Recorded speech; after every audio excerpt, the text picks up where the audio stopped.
made it to Boston. Sorry, we'll squeak by without it. It's pretty funny. Comprehensive social. Thank you.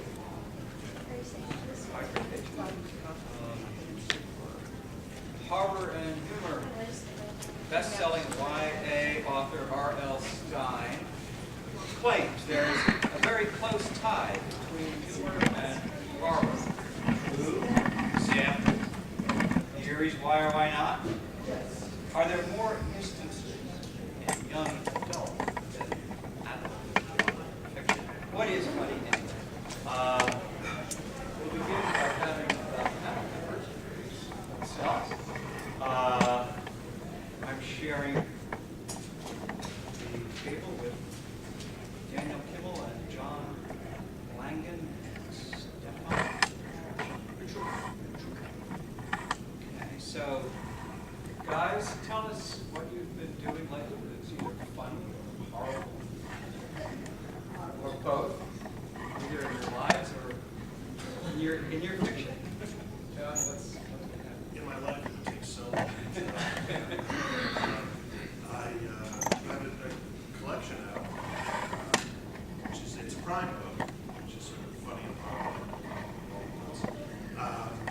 It's a collection of horror stories, which by God, they're the funniest horror stories you'll ever read. So I'll go out and get them now. Yeah, I'll wait till after the introductions to say. Okay, I've done, in the past, I've done licensed horror. I worked for Michael for a while, did some vampire stories, and also done Haunt from the Dead, which was a ghost story. It was very fun. More recently, I've been working for Tales from the Crypt, Newly Revised, which is a DC comic book now for a new modern age. Which you've done this between hard. There's a hardcover version and a softcover. Oh, okay. It's an anthology horror series, sometimes humorous, sometimes. Actually, always kind of, it's perfect for this subject, which is kind of always sort of straddled in between. Okay. It's not references. No, the only contemporary material, horror is the Crypt Keeper, everybody's back. Rush out and buy them. And I also write YA or teen fiction. My most recent book is The Rule of One from Walker, which isn't necessarily horror, but it involves a cult taking over a high school, so it's horrific in some sense, and often quite witty if I say so myself. This year I'm returning to adult horror fiction. I'm working with Brian Booth from Paranormal State, the Alien TV series, on a book about his TV show, which is sort of based on ghost hunters, but delves more into the personalities of the people who were haunted. And I'm also writing my first adult paranormal thriller for Grand Central Books, which is not, but engrossing. So these DVDs, interviewing, I'm co-authoring a book based on the show with the creator. So okay, it's sort of a novelization or non-fiction. It's non-fiction. Oh, I see. Thanks. Sure. Great. I was going to ask you, Doug, when you say you're doing this collection of horror stories, they're very funny. Are they in fact? Not sort of in that order. Not exactly. Well, the middle one is an academic satire. Although satire, I suppose, is its own thing. So, Daniel. I'm sort of the ringer on this panel because you have all these great literary people here, and I write, but I'm a film critic. I write for the Worcester Telegram and Gazette. I write on science fiction film for the Internet Review of Science Fiction. My latest book is I'll Have What She's Having, Behind the Scenes of the Great Romantic Comedies, which is funny, but is not particularly horrific if you don't count pillow talk. And one film I will want to talk about, and actually I was very pleased when I was put on this panel because I'm teaching a film comedy class at Suffolk University, and we got into this very discussion in connection with Abbott and Costello meet Frankenstein. Can you have comedy and horror together? Good. My most recent novel to see print is called Shambling Towards Hiroshima, and I would say it does occupy the intersection between humor and horror, because at one level it's a facetious, satiric look at the culture of B movies in the 19 1940s. And you know, the character of Godzilla is of course simultaneously this dreadful, horrific killing machine and this sort of lovable rogue that we all have a lot of affection to. This scaly sort of long-down silver type. So briefly, the plot takes a turn into a very serious issue, and not a simple. The Godzilla connection is it assumes it's a kind of alternate history or parallel history. Assumes that the Navy was creating a biological weapon in tandem with the Army's Manhattan Project aimed at creating a physics bomb. And the Navy's biological weapon takes the form of a giant mutant, like metal fire amphibious iguanas. And that's strangely anticipated Godzilla. And it's about trying to use these monsters to leverage a Japanese surrender demonstration shot, which was actually something that was discussed because of the atomic bomb. I think we can dispense with the very last question right away. What is funny?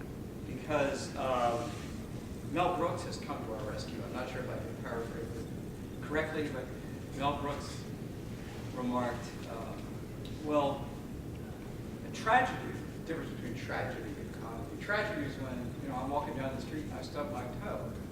Comedy is when you're walking down the street and you fall into a manhole and die. So, we'll break it into two questions, and then at the midpoint of the hour, throw it open to queries from the floor. So what do we make of the claim? Is it true that there, as R.L. Stine, Goosebumps person says, that there's a very close tie between humor and horror? What do you think? Yeah, absolutely.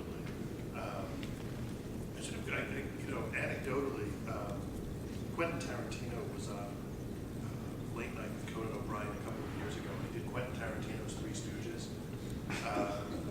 And so they were running through all the Three Stooges gags, except that when one poked the other in the eyes, an eyeball came out, and there was blood, of course Tarantino's blood, and there's just screaming that won't stop, you know. And so there's it was a horrific take on something that was intended to be funny, but then in turn became funny itself. So these things are very capable of turning into one another.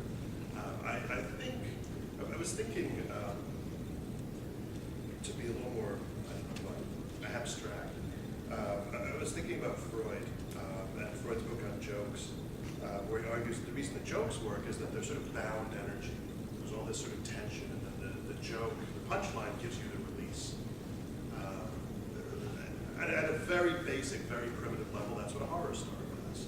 There's all this tension, and then the release. And in both cases, delay can be part of the pleasure. Oh, what's the punchline going to be? I bet it's going to be really, really good. In a horror story, you know, what's going to happen? What's the monster going to be like? How's it on? It's going to be really, really good. And they're both subversive, potential. They can both be. It's funny. They can skew. They can both reflect intensely conservative social values. They can both completely undercut conservative social values and be deeply, deeply subversive. Horror. It can. I mean, I think there's you get the sort of the Stephen King argument that horror is in fact a deeply conservative genre, that it always identifies the mutant and casts out the mutant, lizard as the case may be. But I think that while that's definitely true, it's also capable of doing much more subversive things. You can wind up identifying with the mutant. You can wind up seeing the mutant as the hero. And Stephen King is sort of politically aggressive worldview, so it's odd that he would he sees the critique his own genre intrinsically. Yeah, he sees he does see it that way. Yeah, but it's certainly a coherent argument. Yeah. I guess horror is never intrinsically partaking of the satiric or the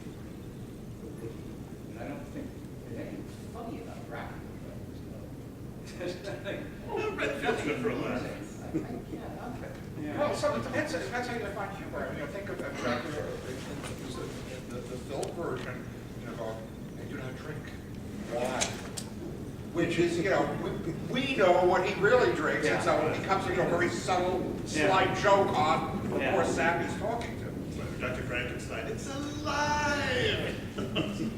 So, Stefan, what do you think of this? Well, I'm going to go with no. Okay. I think Damn it! Sorry. just to be different, I think they're two sides of the same coin, but I think it's very difficult to get someone to laugh and be horrified at the same time. I think when you go back to what Stephen King described it as a conservative genre, horror, any kind of genre based on fear is going to inherently be conservative. I can think of very few instances where you can watch something and be simultaneously afraid and laughing at the same time. There are a couple. Quick joke, that's kind of horrific. 10-year-old boy and a 40-year-old man are walking through a dark forest late at night. Very creepy woods. The boy turns to the man and says, "Mister, I'm really scared." And the man says, "You're scared. I have to walk back alone." Which kind of wraps up both at the same time.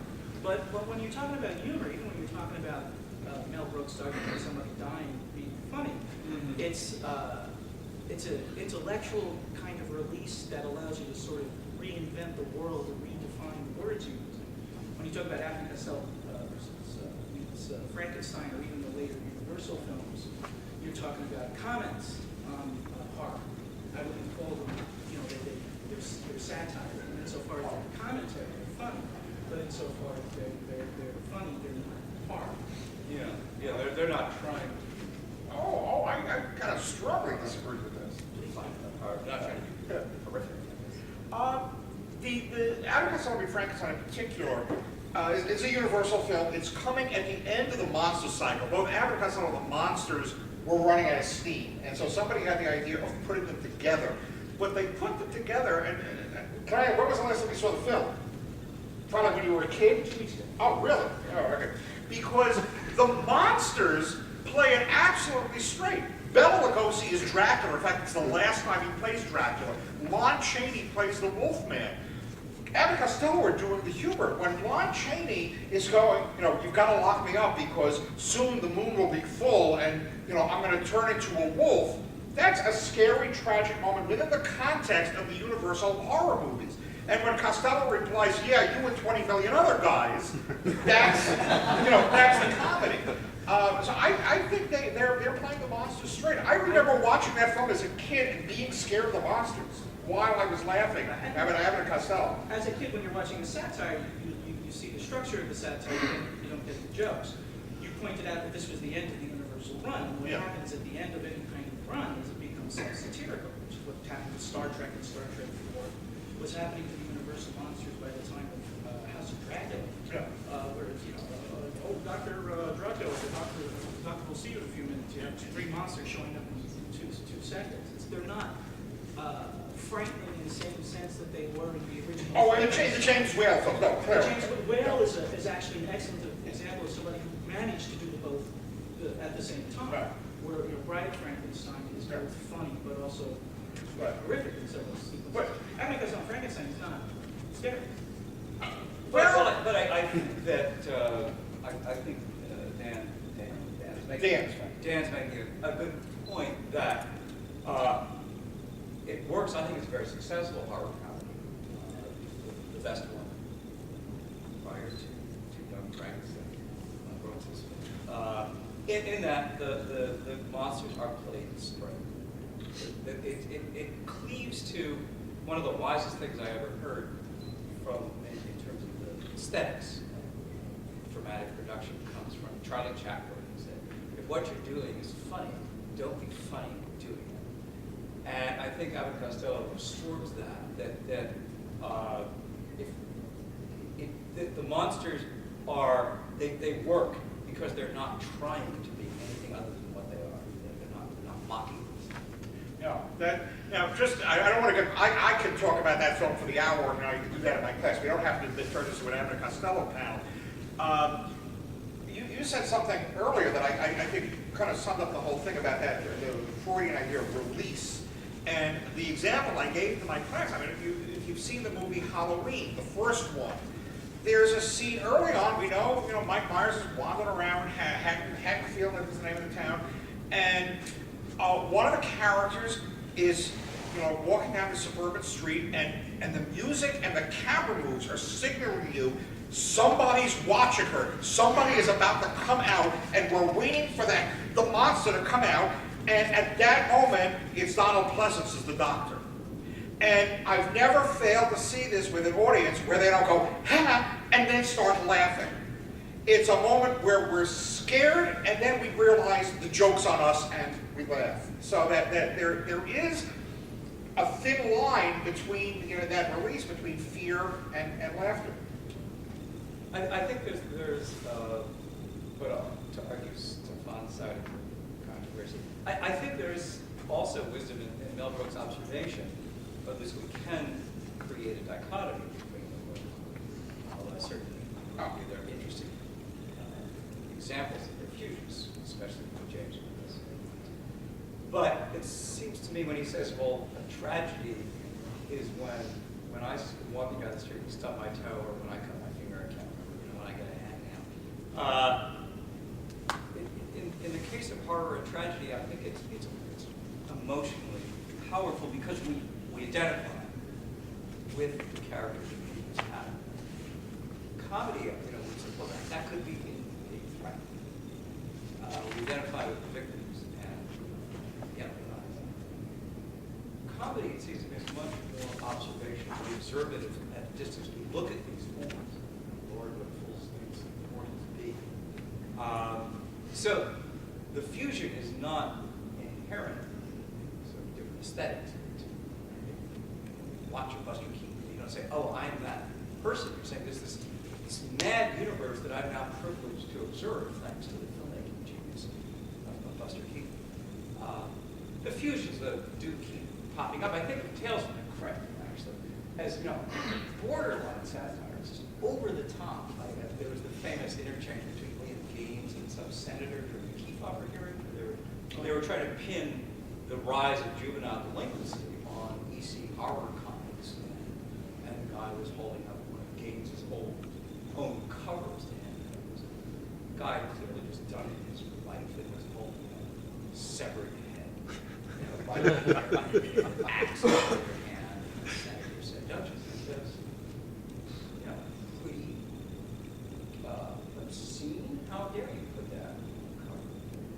Isn't that really beyond the pale? And Gaines said, no, it would have been beyond the pale only if the head were high enough to see the bone coming out of the severed head. I think we've kind of covered the second question, which is why does there seem to be this? So let's just chat for a while. Yeah. I think it's like we're talking, the classic Venn diagram. You got horror and classic horror, not necessarily, I mean, in old horror, but like horror the way you described, tragedy. Like I read the Dan Simmons book about the Arctic exploration that came out. The terror. It's a really scary, disturbing book, and not a lot of laughs in it. That's this side. You got comedy here, and I think this panel is kind of talking about that little area where it might overlap, where there are connections between the two. Yeah, actually James Whale is a character in this novella called Shambling Towards Hiroshima. The plot is they have to. Turns out they can't use the sort of dwarf form of the monster to destroy the miniature city, and that's the form of the demonstration. Have the Japanese emissaries observe the fearsome destructive power of the reptiles. And the best way to do that is to read a juvenile version, but it turns out the juveniles are pussycats and much too docile. So they have to hire an actor, and the actor puts on a rubber suit and destroys the model before the ambassador's eyes. And I won't tell you how it plays out. The actor is clearly based on Lon Chaney Jr., who was a very good shambler.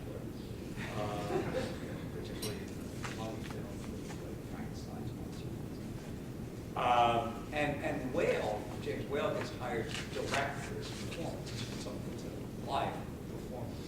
And, you know, I had a lot of fun with whale sardonic sense of humor and things he thinks up for the monster to do, tying the barrels of the tanks together in front of the city.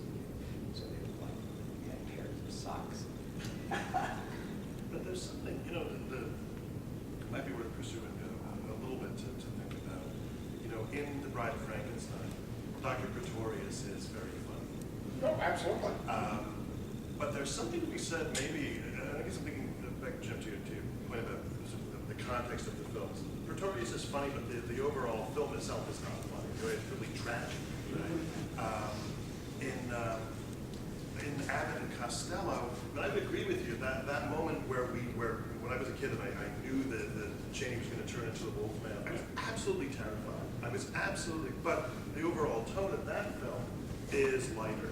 It's all going to, even though the monsters aren't played straight, everything's going to be. I mean, that's a comedy with horror elements as opposed to a horror film with comedy. There's a distinction. I think in a comedy, inherently, you know, Buster Keaton gets the crap kicked out of him and doesn't die.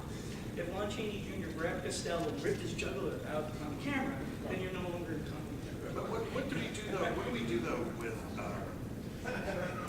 you know, to take any number of zombie films, to go back to that panel last night, or slasher films, or what have you. Whether we think they're, you know, the best example of the art form, maybe, but nonetheless, where the audience laughs through large parts of it. Terrible things happen to people. It's not really. Are we in like black comedy? Is that where they overlap? I'll give you a great example. This is a film that I'd love to turn to people onto if they're like I get students. I want to do my paper on serial killer movies. Like, oh, fine, you know, they want to do, you know, Psycho and Halloween, and you know, I go fine. You have to see Henry Portrait of a Serial Killer.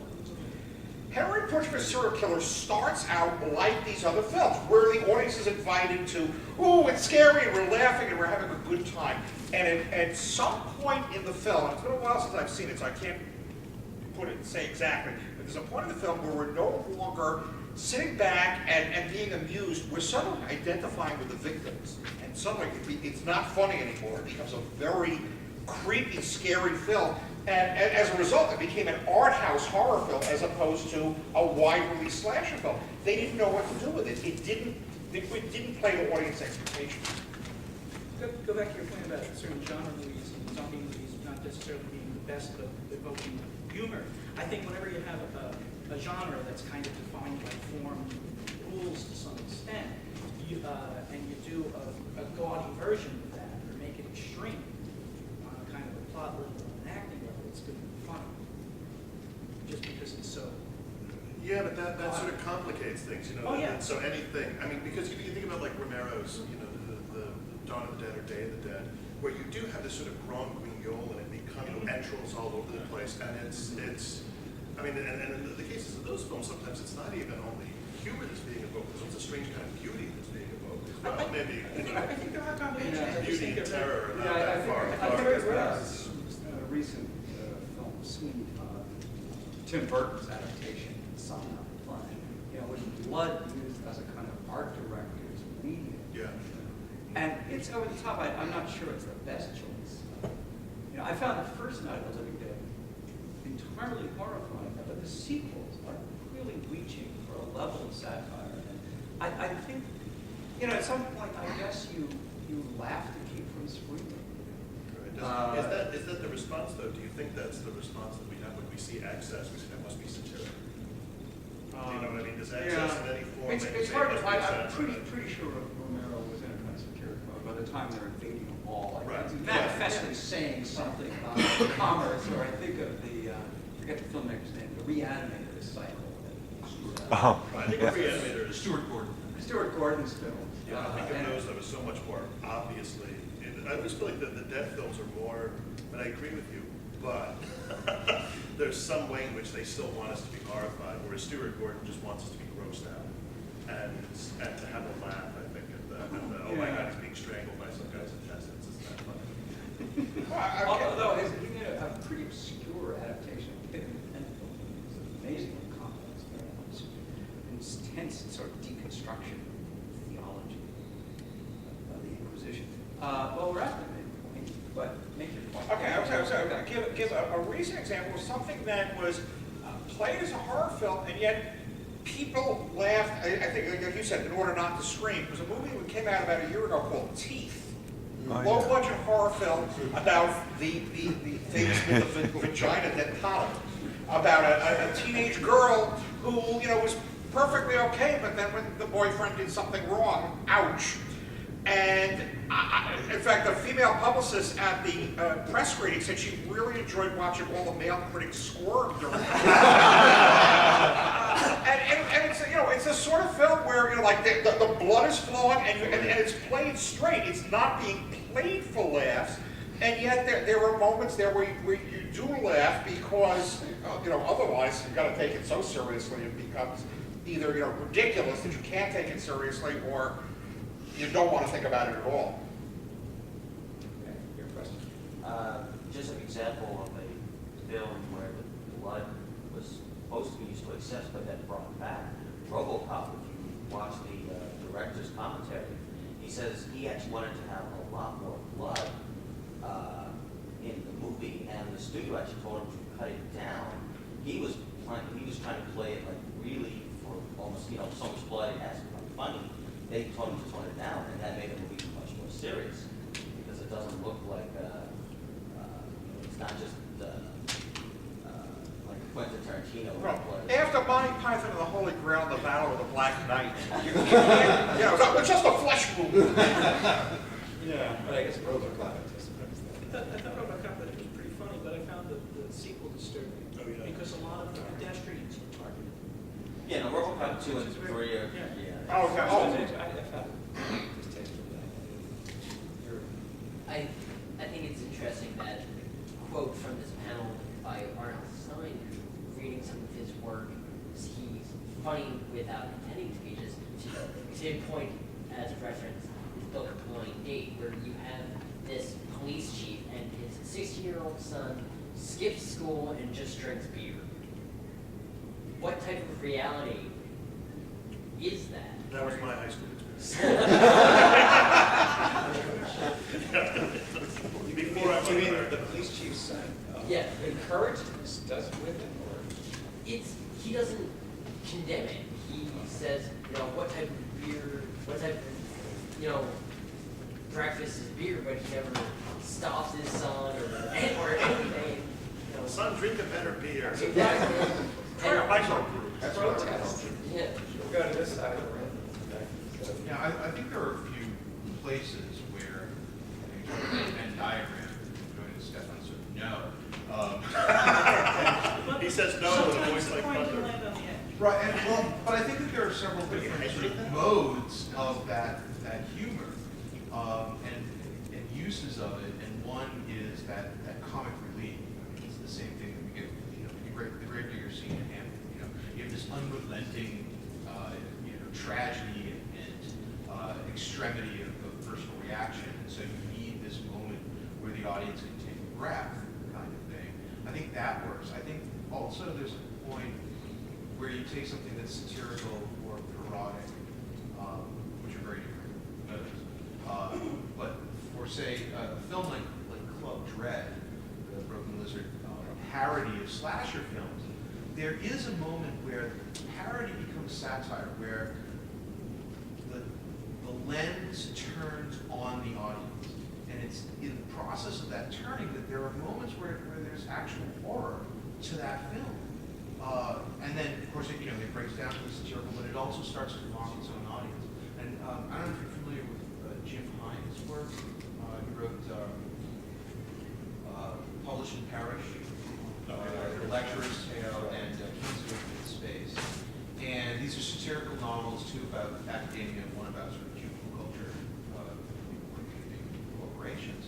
And they're all satirical, but they have real moments of horror as well, where you cross that sort of distancing line, where you're observing, and that's sort of satire. There is that distance, just like irony creates distance, and then there's a moment where you kind of pass through, where you're inside the lens instead of on the other side. I don't mean to imply that the twain never meets, and I think that the joke I told was an example. I just think it's very complicated and difficult. Yeah. one of the things about satire is that in the hands of an artist, James Whale, or I think of, in some sense, Unforgiven by Clint Eastwood, which deconstructs the Western genre, but then puts it back together and makes it even more powerful. And reading The Galaxy Quest, you know, which winds up being the best Star Trek movie ever, right? You know, even though it's hysterically funny in a weird way. It's a complicated issue. But there's a difference between being a comedy in form and being a horror film in form. I mean, either can have moments of each, but it's whether the hero dies or bounces back, whether something ends or something's really. This is a perfectly good panel to have, but at one level, what we're talking about is simply the banal observation that different artists have different sensibilities. And so, you know, James Whale clearly has a sardonic streak, and it doesn't come out so much in the first Frankenstein movie, but it's on stage in the old dark house. And Briar, you know, what is that? One of the first lines there, Sesame has this. He picks up flowers out of the vase and says, "My sister was flashed the visit of the travelers. My sister was on the point of arranging things." And he picks up the flowers and throws them into the fire. And you know, that's intended as a joke. You know, the sensibility of Vonnegut, you know, this sort of laughing that came from crying. You know, he saw the horror of the firebombing of the president and could only treat it, you know, in that sort of dry, detached voice that informed Slaughterhouse-Five. To do otherwise, I think, for Vonnegut might have become suicidal depressed. He didn't fight depression. I think Kafka is maybe the best example, literary end of the scale, of that intersection. That Kafka writes about the most depressing situations you can imagine. You know, characters caught up in just sort of cosmic whims and impenetrable discontinuity between rationality and what's happening to them. Discontinuity between our way of constructing the world and the divine, or the way the universe really seems to be. When Kafka would read his stories, and most of them never saw print in his lifetime, would read his stories aloud to his friends, they would just laugh until the tears rolled down their cheeks because they saw how funny it was at the same time to be in this condition that nobody asked for. And we might as well laugh at it because what is the alternative? This Camus' question. Why not suicide? Why don't we just kill ourselves? What the alternative horror? Well, but you know, horror taken really seriously. You know, you end up in some kind of Lovecraftian universe that nobody would want. You know, where suicide seems like a gesture of assent and not despair. From a movie perspective, probably the best director, although he only made 2 films that I would call horror films, is Alfred Hitchcock. Very, very sardonic sense of humor. I'm thinking of Psycho of the Birds. If you ever get a chance to see the trailer for Psycho, Hitchcock is trading on his TV personality, because he introduced his 50s and 60s TV show with a very wide sense of humor. And it's scarier than the movie. Right, but you know, he's touring the Bates Mansion and motel, and he goes, now this is where I can't even talk about it. It's very funny. Right, and knowing that he has that kind of sense of humor, there is actually humor in Psycho, although you may not pick it up on the first viewing. But when you know the surprise, and now you're watching it again, and Norman Bates goes, well, Mother's not quite herself today. that becomes a very funny line. You got a question? Yeah, it seems to me that one of the things I love about horror is the way it has this sort of dance-like movement where it comes up and then it backs off, and it comes up and it backs off. And I think a lot of times when it turns into comedy is the point where it doesn't back off, it steps over the line. There's this book out now called Beat the Reaper, which I know is maybe not supposed to be a hard novel or funny. Well, it is funny in a very catch-22 kind of way. It's a resident in a New York City hospital, and he just describes the everyday life, and it's all completely out of control and funny. And then you find out that he has this secret life he's actually in the witness protection program. He's used to be a mafia hitman.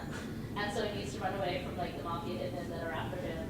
And Is it a novel? it's a novel. It's bizarre, it's funny, it's sort of like, you know, Catch-22, and then it just goes over the line. And you know, there's this one scene where in my review I'm like, okay, so the oral sex scene in the Shark Tank, that was too much macho, and that's way before the autofemorectomy.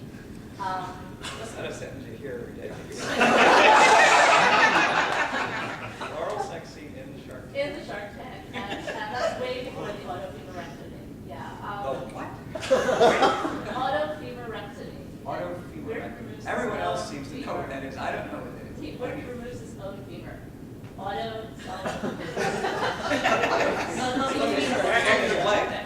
Well, see, but that's the point. It's like, that's the point where it's like, you know, you're not even like going, okay, we couldn't do that. You're like, okay, this is like so macho over the top that it's sort of disgusting. And he's describing like the blood everywhere, and you know, it's like gross and horrifying and funny all at once. It's just so over the top. And I think, you know, in part that's what the whole comedy you know, thing is about. It's like, okay, we stopped backing off and creating suspense, and now it's just, we're just wallowing here, you know. I certainly agree. It sounds as if Pete the Reaper is aware of its own outrageousness, and that sort of postmodern self-consciousness must be part of the pleasure of the book.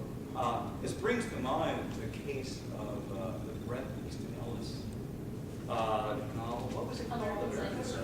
Jack the Ripper thing, yeah, American Psycho, in which ex post facto he claimed it was satire, which I thought was one of those disingenuous things that American writers are foist on us, because you know, satire is manifestly that, and American Psycho was just a misogynist, indulgent. I will not take it by talking about it further. There's a question. The thing that came to mind to me was I was in a packed theater and they showed the trailer to The Shining, and if you remember, everybody saw that. There was silence. You were watching an elevator in like a small hallway or whatever, and all of a sudden in slow motion the door opens and blood comes pouring out and flooding. And the reaction to the audience was that at first everybody like laughed, but then it kept going on, and everybody was quiet, and everybody started to feel the of it. And it's, I don't remember the movie I saw, you know, I don't, that I remember. That kind of sums it up. I think it's another film that straddles the line brilliantly. I mean, I think there are flaws with The Shining, but here's John. Is, you know, terrified and laughing at the same time. Just briefly, I'm going to talk about my favorite moment in a horror film that's also funny. It's the end of the silent Phantom of the Opera with Lon Chaney here. The Phantom's being chased by a mob ready to I'm sorry, Lon Chaney Sr. He's being chased by a mob ready to beat him to death down to the river. There's two staircases, and he's in the center, and the mob's on either side with the pitchforks and the torches. He holds up his hand like this, so he has a bomb, and the crowd backs up. He's terrified that he's wrong, but he just unrolls his empty hand, and he starts laughing hysterically. And then they fall on the crowd out from the river. It's a joke, but it's on who? Something for what you said. I'm not familiar with that book, but it reminds me of the books and the TV series for Dexter. Oh. I mean, this is such an amazing premise. This guy who's the blood spatter expert for the Miami homicide squad, who in his off hours is a serial killer. And sympathetic. And sympathetic, but because he's the narrator of both the books and the show, and they go in a separate direction, you can't trust what he says. And some of his observations are very droll as he's trying to justify his life choices. Actually, the best parts are like when he does everyday stuff, like trying to figure out dating. Right, he's trying to act human. But the thing is he's trying to figure out what dating is about. That he is so human, and while he's trying to fake being human, you know, it's like he's obviously just so confused. Right, so this is Yeah, supposed to. yeah. Right. So I mean, it's hard. It's not supernatural horror, but it's horror, but it's also funny. And the comparisons to like the men around him who are often so they have, you know, they're not questioned as being, you know, they are normal guys, but at the same time, they're often just like so abusive of the women in their lives that it's like they really do kind of make Dexter look kind of better, you know? Also, a quick comment on that. The second season is some of the best writing ever put into any kind of series. So Oh, I think it's some of the best writing on television, actually. yeah, if you can get through and desensitize to the first season, which is very kind of repetitive in a lot of the narration and stuff, the second season is everything is great about it. I mean, really. Yeah, so I think a lot of us touched on, especially Jack, the idea of not horror as or not humor as the release, you know, or pleasant sense, like, oh, we're safe. What I find much more difficult and much more successful when it's pulled off correctly is the humor to lead into the horror. Which, you know, I think we talked a little bit about satire. I think Dawn of the Dead is perfect with that because, you know, you're the zombies, you know, at certain points, like, yeah, aren't they funny? Consumers not shambling around the mall. Then it's like, you laugh and it's like, whoa. I mean, that's what comes after that is terrifying. Or to me, I think a perfect example, a quick example is Jaws around the boat. Roy Scheider says, we're going to need a bigger boat. And I remember at the first time the movie, laughing and then being like, oh shit. It sets up the rest of that. I mean, to me, I mean, that movie, the whole boat is just brilliant because it's like, oh, what a fun fishing trip. They're screwed. And to me, I mean, I think it's very hard to do to have the humor set up the horror. And I mean, to me, that's what I find. Yeah, well, I think That's so horrible. And yeah, the book, you know, beginning with jokes. It seems almost like it's a good purpose. Yeah. My classic cool moment that becomes a laugh moment is an episode of Buffy, where they have this fear demon, and everyone's afraid of the demon, and he's going, I will take you, I will steal your soul, whatever it is demons do. And the camera's on the demon, he appears, you know, human size, you know, 60, whatever. And then they cut to another, they change the camera angle so it's from the point of view of the good guys, and they're looking down, and he's like 6 inches tall. And then they just switch with It looks like someone's like, "Fear me." yes, fear me, and then they just look down. Yeah, it was one of the Yeah, certainly that was a show that tried for, and I think successfully actually, to play that middle line between humor and horror. There's an episode where they're brought in, and then Giles, the water character, says, you know, we face a threat that may mean the end of the world. And they're all like, again? Six. Yeah, and it's so, and you know, that's a certain kind of self-awareness, I guess. I mean, that's a show that's very, very culturally sort of self-aware, and both it's aware of the varieties of the genre that it proceeded in, and also of the other cultural forces. But yeah, that was a great fun show, in part because it brought those two things together. It would be interesting to think. For the Buffy show, was there an episode where the monster was funny? The psychiatrist. It's in the crypt, and the vampire turns out to be a psych grad student. Oh, right, she went through a therapy session. Yeah, where she's Right. lying on top of the crypt and he's analyzing her. Yeah. But the musical episode almost said he's not necessarily a scary villain. He promotes people first, randomly into song, and he doesn't even post. But then ultimately they died. They danced themselves to death. They burst into flames. Joss Whedon dances on that line very well of comedy and horror. One of my favorite episodes of Angel was when he gets turned into a Muppet. Yes. And, you know, I mean, you're laughing at it, but then it's like, wait a second, how is he going to get back into, you know, well, he's a vampire, but human form? You know, so it has a horrific or nightmarish element to it, and yet you're, you know, like he looks like somebody on Sesame Street, but intentionally, because it's an evil children's show. Very, very, very clever. It's not an easy act to pull off. You know, with the Buffy and the Joss Whedon stuff, there's also a huge safety net. You know, really think he's just going to stay public for the remainder of the season. No, but he killed off major characters. Yeah, sometimes well, and sometimes But they don't unfortunately. come back. But you know, for my money, the scariest episodes of Buffy were not funny, and the funniest episodes tend to be Right, well, the episode, the quiet one with her mom. Yes. There was some brilliant television. Well, that's not stuff we've done.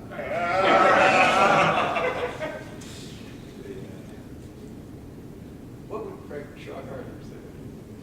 Something fun. I mean, he, Yeah, it's scary. To bring it back to Well, I could work on a story that I think helps to clarify the problem. It's invited to contribute to that book of alternate history story that he wants to help that year, I guess. I wrote an alternate history story called The Raft of the Titanic, in which it's sort of based on the raft of Medusa, that horrible episode from the 18th century of the French freighter that went around the coast of Africa. They build a raft and try to escape, and the community on the raft quickly becomes, like the Lord Flies or something. It's a nightmare, and dissipated officers kill each other. And I thought maybe that's what I would be doing. I mean, it turns out it's a fairly decent alternate history premise because it could have happened. They really thought it through at the beginning of the collision with the iceberg. They would have realized the problem was not to keep people from drowning, it was to keep people out of the water and from freezing to death. And they could have built a raft because all the lifeboats had pontoon, had buoyancy tanks, and they could have just thrown a bunch of lumber away. Maybe, I don't know. And I thought, and then I'm going to do this great kind of George Romero sardonic thing. It'll become like a raft. Have this horrible community hate each other. This will be another dark Gene Morrow satire. But I wanted to say, well, that's kind of obvious. I want to pull away from that. So, and I want to do something that's maybe even more perverse, which is they decide they like it on the raft. They don't want to leave, and then their problem becomes how to keep from being rescued. And then there is some, but I go back to horror. They sort of end up bumping into the First World War. There was a minor, not a theater war, but a war zone off the coast of South America. Germany trying to screw up British shipping on. So, any other? You can talk about Buffy. Yeah. Have you talked about inadvertent horror? Because whenever I reread Dracula and they start talking about railway timetables, I start bursting out laughing. Because there are times when it seems like the entire last third of the book is mostly about railway and shipping timetables. But I mean, has there ever been a case where inadvertent humor worked? You worked at the level of just delighting us, or That that really, if you were revising the book, you wouldn't take it out, even though the author really probably would have. It's an interesting thought. Many of the producers, not the producers movie itself, but within the movie of the producers. Springtime Cricket. They covers. Yeah. It's a very, very pedestrian, real-world example, but I find parenting is a lot of fun. Yes. Humor, horror, and the living dead, too. I've been working on a story about a sort of near future, not a dystopian, just a world where prisons are overcrowded, and but they're pretty good at monitoring the psychological health of children. So in order to keep some of our criminals locked up, no space for them, instead they issue 2-year-olds. You're not going anywhere. You're trapped. Actually, it reminds me of years ago, in an issue of Heavy Metal, there was a one-page comic, and it's this couple that goes into sort of a Planned Parenthood with far future, and they decide that they want to terminate pregnant. They don't want to be parents. The child's like 4. And you don't really know this until the last panel, or the last couple of panels where the kid is brought into the room and then sort of ejected out the side of this enormous skyscraper, sort of gotten rid of. And it's that, I mean, it's like that joke where you laugh because it's horrific. And that seems the only response you can really have for that kind of, that shock moment. That but then it resonates immediately. You laugh at this. Hey, I think we're out of time, but thanks for coming.